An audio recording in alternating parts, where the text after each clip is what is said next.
Najua mtashangaa kwa nini nimevaa sandak. Uchumi imekuwa ngumu. Hii sandak kitambo mtu akivaa, mtu alikuwa anachekwa. Saa hii hata sandak kuvaa ni bei ghali. Hii sandak ni gold.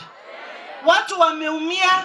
Hiyo mambo ya finance bill kushinda tufanye tax wa mama. Kenya tunafaa kufikiria jinsi ya kutumia idle land ndio tukue na enough food. Mwananchi akishiba hakuna kelele. Mama akishiba usiku wanaongea na mzee vizuri. Ama namna gani wa mama?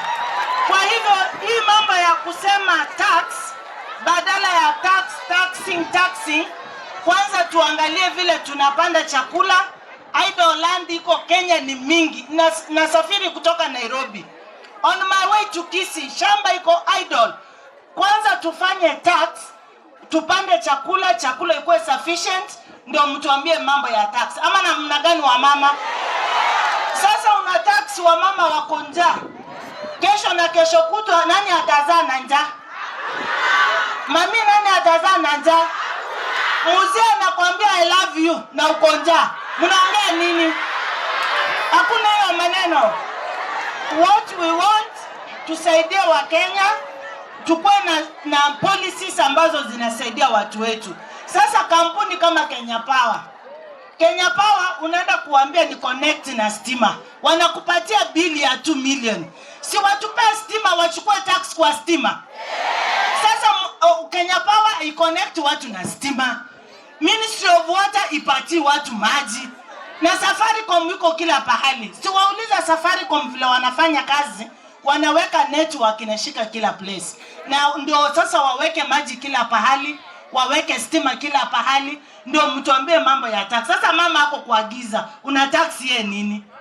Mama ana maji ya kupea ng'ombe ipate maziwa. Surely una tax yeye nini? Watu wanapata mshahara una tax. Ukienda kununua kiberiti unalipa tax. Ukienda kununua unga unalipa tax. Saa hii unga ni pesa ngapi? Unga ni 200 and what? Unga ya ugali iko ghali kushinda unga ya chapati. Sasa unga ya chapati inaoza. Hakuna mtu ananunua unga ya chapati. Unaenda kununua unga ya wimbi, wanakubembeleza. Si ununue ya unga ya chapati moja, alafu tukuwekee bei rahisi 2 za ugali. Hiyo sasa ni nini tunafanya? So hiyo finance bill wapeleka huko, tunaenda kujaribu kuangusha. Tuende kuona hiyo mambo kama wako na namba za kupitisha huko. Mimi naweka X.